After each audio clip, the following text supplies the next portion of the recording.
Hi friends, welcome to our channel. So last ஒரு 4 classes பார்த்தீங்கன்னா நான் வந்து ப்ராப்பர்ட்டிஸ் ஆஃப் லேப்லாஸ் ட்ரான்ஸ்ஃபார்ம் தான் பார்த்துட்டு இருக்கோம். ஒவ்வொரு ப்ராப்பர்ட்டி என்ன சொல்லுது, அப்போ அதனுடைய ப்ரூஃப் பார்த்தோம். ஸோ இன்றைக்கி நம்ம இந்த வீடியோவில் எல்லா ப்ராப்பர்ட்டியும் ஒன்றா சேர்ந்து ப்ரூஃப் இல்லாமல் ஒவ்வொரு ப்ராப்பர்ட்டி என்ன சொல்லுதுன்றதை மட்டும் பார்ப்போம். ஸோ காம்படிட்டிவ் பாயிண்ட் ஆஃப் வியூக்கு வந்து நமக்கு இது வந்து யூஸ்ஃபுல்லாக இருக்கும். ஸோ இப்போ நம்ம ஒவ்வொரு ப்ராப்பர்ட்டியாக பார்க்கலாம். ஸோ ஃபஸ்ட்டு வந்து பார்த்திங்கன்னா லீனியாரிட்டி ப்ராப்பர்ட்டி. ஸோ இங்கே நம்ம எடுத்துக்கூடிய சிக்னல் என்னென்னு பார்த்தீங்கன்னா எக்ஸ் ஆஃப் டி தான் நம்ம எடுத்துருக்கோம் ரெஃபரன்ஸ்க்காக. அதனுடைய Laplace transform X of S எடுத்திருக்கோம். அப்போது லீனியாரிட்டி ப்ராப்பர்ட்டி என்ன சொல்லுதுன்னு பார்த்தீங்கன்னா இப்போ ரெண்டு சிக்னல் எடுத்துப்போம். இப்போ for example A into X one of T plus B into X two of T. So அப்படி இருந்தால் அதனுடைய லேப்லாஸ் ட்ரான்ஸ்ஃபார்ம் என்ன இருக்கும் அப்படின்னு பார்த்தீங்கன்னா A into X one of S plus b times of x 2 of s. So இதுதான் வந்து linearity property. So அதே போல் டைம் ஷிஃப்டிங் ப்ராப்பர்ட்டி பார்க்கலாம். அதாவது shifting in time domain. So இப்போ எக்ஸ் ஆஃப் டின்னு எடுத்தோம்னா X of T minus T naught. So நம்ம என்ன பண்ணுறோம், டி நாட் டைம் நம்ம வந்து ஷிஃப்ட் பண்ணுறோம். அப்படி ஷிஃப்ட் ஆச்சுன்னா நமக்கு வந்து லேப்லாஸ் ட்ரான்ஸ்ஃபார்ம் என்ன கிடைக்குன்னு பார்த்தீங்கன்னா E power of minus S T naught. So அதாவது இந்த டி நாட் இங்கே வந்துடும் இன்ட்டு எக்ஸ் ஆஃப் எஸ். இதுதான் வந்து டைம் ஷிஃப்டிங் ப்ராப்பர்ட்டி.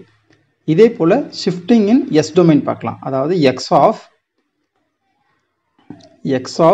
பாருங்கள், ஷிஃப்டிங் இன் எஸ் டொமைன்னா X of S minus S naught அப்படின்னு இருந்ததுன்னா இதனுடைய லேப்லாஸ் ட்ரான்ஸ்ஃபார்ம் பேர் டைம் டொமைனில் எப்படி இருக்குன்னு பார்த்தீங்கன்னா E power of S naught T into X of டியாக இருக்கும். இதுதான் வந்து shifting in S domain. E power of S naught T into X of T அதனுடைய லேப்லாஸ் ட்ரான்ஸ்ஃபார்ம் பேர் என்ன இருக்குன்னு பார்த்தீங்கன்னா X of S minus S நாட்டாக இருக்கும். நெக்ஸ்ட் பார்த்தீங்கன்னா time scaling property X of A T. So ஏன்றது சம் கான்ஸ்டன்ட். அப்படி இருந்தால் இதனுடைய லேப்லாஸ் ட்ரான்ஸ்ஃபார்ம் பேர் என்ன இருக்குன்னு பார்த்தீங்கன்னா 1 divide by modulus of A into X of capital X S divide by A. இதுதான் வந்து இதனுடைய லேப்லாஸ் ட்ரான்ஸ்ஃபார்ம் பேர். ஸோ அடுத்த ப்ராப்பர்ட்டி பார்க்கலாம்.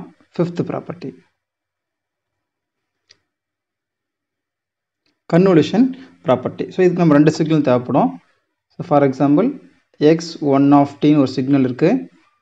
இதனுடைய convolution with X two of T, அதாவது X one of T convolution with X two of டியாக இருந்தால் Laplace ட்ரான்ஸ்ஃபார்மில் என்ன இருக்குன்னு பார்த்தீங்கன்னா X one of S into X two of S மல்டிப்ளிகேஷனில் வரும். டைம் டொமைனில் கன்வல்யூஷனில் இருந்தால் ஃப்ரீக்வன்சி டொமைன், அதாவது எஸ் டொமைனில் மல்டிப்ளிகேஷனில் வரும். இதுதான் வந்து கன்வல்யூஷன் ப்ராப்பர்ட்டி. நெக்ஸ்ட்டு பார்த்தீங்கன்னா differentiation in time domain property. அதாவது டிஎக்ஸ் ஆஃப் டி, ஏன்னா நம்ம டிஃப்ரென்சியேஷன் இன் டைம் டொமைன்றனால D X of T by D T. So இதனுடைய லேப்லாஸ் ட்ரான்ஸ்ஃபார்ம் பேர் என்ன இருக்குன்னு பார்த்தீங்கன்னா S times of X of S minus small X of 0. இதுதான் வந்து differentiation in time domain property. இதே போல் டிஃப்ரென்சியேஷன் இன் எஸ் டொமைனில் இருக்குது. அப்போ எஸ் டொமைனில் இங்கே என்ன வரும், T times of X of S divide by TS அப்படின்னு இருந்தால் இங்கே என்ன வரும் T into X of T,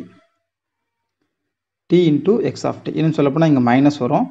so இதுவே வந்து டி ஸ்கொயர் வந்ததுன்னா இதுவே T square into X of T அப்படின்னு வந்ததுன்னா இதுக்கு வந்து T square X of S divide by TS ஸ்கொயர்னு வரும். ஸோ இது வந்து டி ஸ்கொயர்னு தான். ஸோ அப்போ வந்து ஈவன், அதாவது டிக்கு பவரில் இப்போ டி பவர் 1, அப்போ ஆட் நம்பர், என் வந்து ஆட் நம்பர், அப்போ மைனஸ் வரும். இதுவே டி ஸ்கொயர்ன்றது இங்கே வந்து ஈவன் நம்பர், 2ன்றது ஈவன் நம்பர், அதனால் மைனஸ் வராது. ஸோ இது நம்ம ஏற்கனவே டீட்டெயில்டாக வந்து அந்த ப்ராப்பர்ட்டி பார்க்கும்போதே பார்த்துருக்கோம். ஸோ பார்க்காதவங்க நீங்கள் அதை பார்த்துட்டு வந்துருக்கோங்க. அடுத்து வந்து integration in time domain property.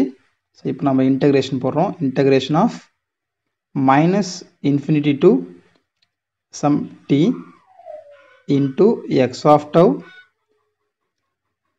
D tau. So இதனுடைய லேப்லாஸ் ட்ரான்ஸ்ஃபார்ம் பேர் வந்து பார்த்தீங்கன்னா X of S divide by எஸ்ன்னு வரும். ஸோ இதுதான் வந்து integration in time domain property. So அடுத்து நம்ம பார்க்குறது இனிஷியல் வேல்யூ தியரம், அதுக்கப்புறம் final value theorem. So initial value theorem, அதாவது இனிஷியல் வேல்யூ தியரம் என்ன சொல்லுது, எக்ஸ் ஆஃப் டி நம்ம எடுத்திருக்கோம். So initial value of X of T, அதுதான் இனிஷியல் வேல்யூ தியரம். அதாவது limit t tends to 0 x of t, அதாவது x of 0 அப்படின்னு அர்த்தம். x of 0 தான் இனிஷியல் வேல்யூ தியரம். ஸோ இது என்ன இருக்கும் அப்படின்னு பார்த்தீங்கன்னா, லிமிட் t tends to 0 தான் நாம் கண்டுபிடிக்கணும், into x of t, which is equal to limit s tends to infinity s times of capital X of s. So இதுதான் பார்த்தீங்கன்னா இனிஷியல் வேல்யூ தியரம். இதே போல் ஃபைனல் வேல்யூ தியரம். ஸோ இங்கே வந்து limit t tends to infinity x of t, ஏன்னா final வேல்யூனா அது t equal to infinity தான் கண்டுபிடிக்கணும். அப்போ எக்ஸ் ஆஃப் இன்ஃபினிட்டி தான் நம்ம கண்டுபிடிக்கணும். ஸோ அந்த எக்ஸ் ஆஃப் இன்ஃபினிட்டி என்ன இருக்கும் அப்படின்னு பார்த்தீங்கன்னா, limit t tends to infinity x of t, which is equal to, so இடம் தானே கீழே எழுதுறேன், limit s tends to 0 s into x of s. So இதுதான் வந்து ஃபைனல் வேல்யூ தியரம். ஸோ இந்த ப்ராப்பர்ட்டிஸ் 10 ப்ராப்பர்ட்டி நீங்கள் ஞாபகம் வச்சுக்கோங்க. இதை பேஸ் பண்ணி தான் நம்ம என்ன பண்ண போகிறோம்னா ப்ராப்ளம்ஸ் நம்ம சால்வ் பண்ண போகிறோம். அடுத்து வரக்கூடிய வீடியோஸில் நம்ம வந்து ப்ராப்ளம்ஸ் நம்ம சால்வ் பண்ணலாம். Thank you friends.